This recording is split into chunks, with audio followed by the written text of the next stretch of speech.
نحمده ونصلي على رسوله الكريم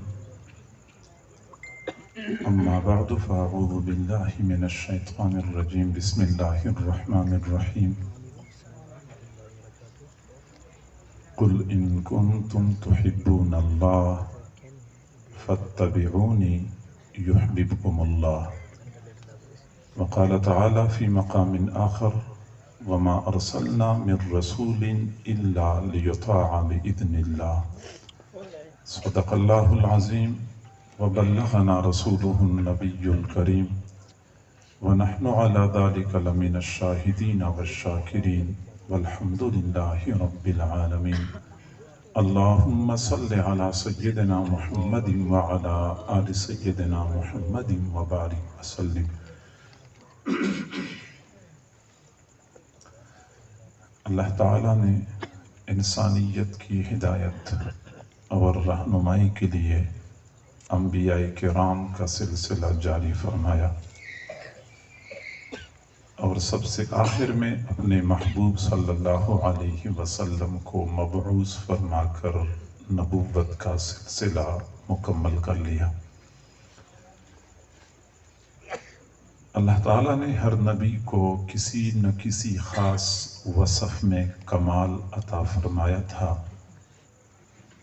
اور جب اپنے محبوب صلی اللہ علیہ وسلم کو مبعوث فرمایا تو تمام انبیاء کے کمالات کا مجموعہ بنا کر بھیجا.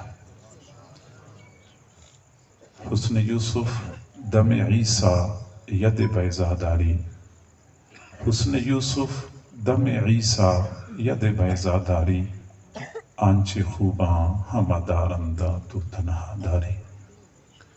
دنیا میں بے شمار باکمال شخصیات گزری ہیں، بلکہ اس وقت بھی بہت ساری باکمال شخصیات موجود ہیں، لیکن اگر آپ ان کی زندگیوں کا مطالعہ کریں تو یہ حقیقت کھل جائے گی کہ ان کی زندگیوں میں ایک پہلو سے تو کمال ہی کمال نظر آتا ہے، جبکہ دوسرے پہلو سے خامی ہی خامی پائی جاتی ہے.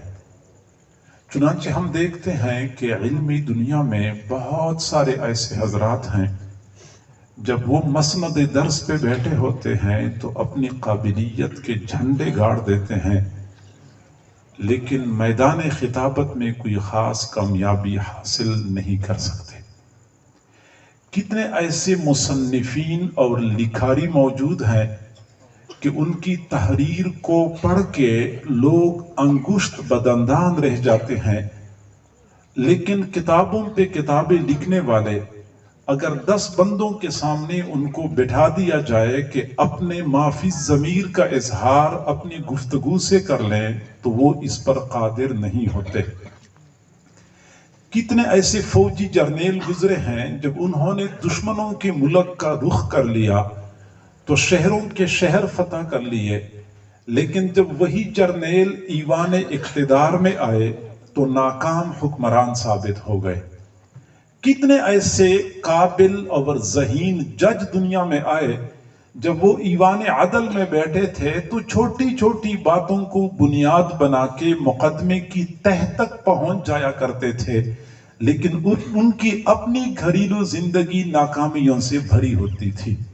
اس وقت بھی بہت سارے لوگ ایسے موجود ہیں کہ سیاست کی دنیا میں تو بڑا نام حاصل کر لیا، لیکن معیشت کی الف با سے بھی وہ لوگ واقف نہیں ہیں.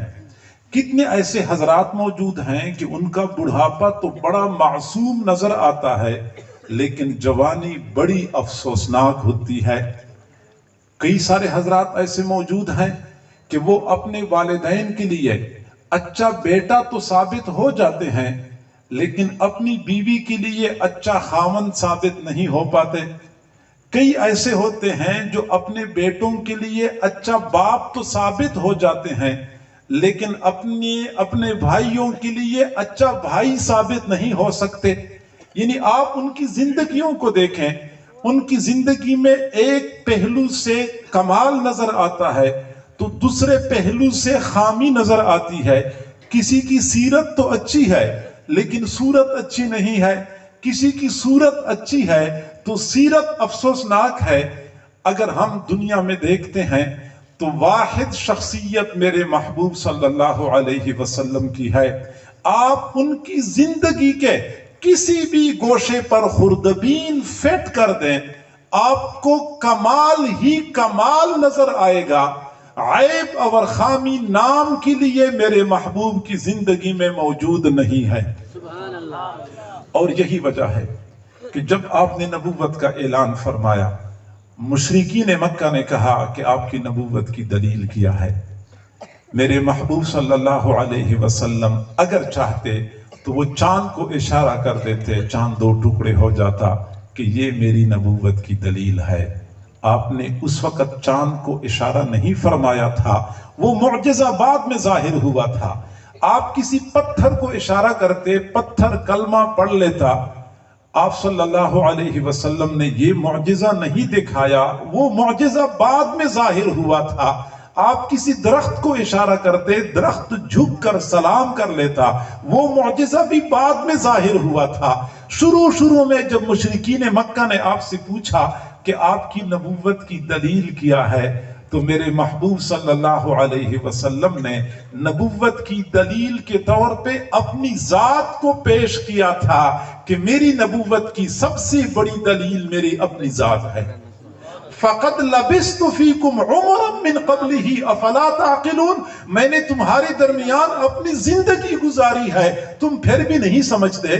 میرا بچپن، میرا لڑکپن، میری جوانی، میری پوری زندگی تمہارے سامنے کھلی کتاب کی مانند موجود ہے. اگر کوئی عیب موجود ہے تو مجھے بتا دو، اگر کوئی عیب نہیں ہے تو ایسی بے عیب زندگی ایک نبی کی ہو سکتی. اپنی ذات کو نبوت کی دلیل کے طور پہ پیش کر دیا. میرے بھائیوں، اگر آپ نے معلوم کرنا ہے کہ میرے محبوب صلی اللہ علیہ وسلم کو اللہ رب العزت نے کیا کمالات عطا فرمائے تھے، تو آپ کو یہ دیکھنا پڑے گا کہ آپ علیہ السلام نے مختصر وقت میں کتنا بڑا کام سر انجام دیا تھا. آپ صلی اللہ علیہ وسلم کو اللہ رب العزت نے جس معاشرے کی اصلاح کے لیے بھیجا تھا، وہ معاشرہ دنیا کا پست ترین معاشرہ تھا. دنیا میں ایسی کوئی خرابی نہیں ہے جو اس معاشرے میں موجود نہیں تھی. چنانچہ لوٹ مار، قتل و غارت، ظلم و ستم، قتل مقاتلے، زناکاریاں، فحاشیاں، عریانیاں، تمام خرابیاں اس معاشرے کے اندر موجود تھیں. انسان اخلاقی طور پہ اتنا گر چکا تھا کہ سنگ دل باپ اپنی نوزائیدہ بیٹی کو زندہ درگور کیا کرتا تھا اور اس پر فخر کرتا تھا. چھوٹی چھوٹی باتوں کی وجہ سے لڑائی شروع ہو جاتی تھی، سینکڑوں سال تک وہ لڑائی چلتی رہتی تھی. مکہ مکرمہ کے قریب ایک موسمی بازار لگتا تھا، عکاظ اس کا نام تھا. عکاظ بازار میں ایک آدمی زمین پر بیٹھ گیا اور اپنی ٹانگ پھیلا دی اور کہنے لگا، ہے کوئی ایسا آدمی جو اس ٹانگ کو موڑ سکے؟ اگلے آدمی کو غصہ آیا، اچھا مجھے چیلنج کرتا ہے. اس کے ہاتھ میں کلہاڑا تھا، ایک زوردار وار کر لیا، ٹانگ کو موڑ تو نہ سکا، البتہ اس کے دو ٹکڑے کر دیے. اس کے خاندان کے لوگ آئے، اس کو قتل کر دیا. اس کے خاندان کے لوگ آئے، ان کو قتل کر دیا. بلا مبالغہ 100 سال سے زیادہ عرصے کے لیے وہ لڑائی چلتی رہی. سینکڑوں لوگ اس میں قتل ہو گئے. بات صرف اتنی تھی، ہے کوئی ایسا آدمی جو اس ٹانگ کو موڑ سکے؟ سنگ دلی ان لوگوں میں اتنی تھی، تلوار نکالتے تھے، زندہ جانور کی ران پر تلوار مارتے تھے، ران کو کاٹ کے آگ پر بھون کے کھا رہے ہوتے تھے اور ادھر جانور تڑپ رہا ہوتا تھا. بارش مانگنی ہوتی تھی تو ان کا بارش مانگنے کا انداز بھی عجیب تھا. زندہ جانور کی دم کے ساتھ کپڑا باندھ لیتے تھے، اس پہ تیل چھڑک کے آگ لگاتے تھے. جب آگ کی تپش اور حرارت جانور کو پہنچتی تھی، وہ اچھلتا تھا، کودتا تھا، بے قراری کا اظہار کرتا تھا. پھر یہ لوگ تالیاں بجایا کرتے تھے کہ اب بارش برسے گی. اتنے وہ لوگ اخلاقی طور پہ گرے ہوئے تھے. شراب نوشی اس معاشرے میں اتنی عام تھی کہ بچہ پیدا ہوتا تھا، حلق میں سب سے پہلا قطرہ شراب کا ٹپکایا کرتے تھے.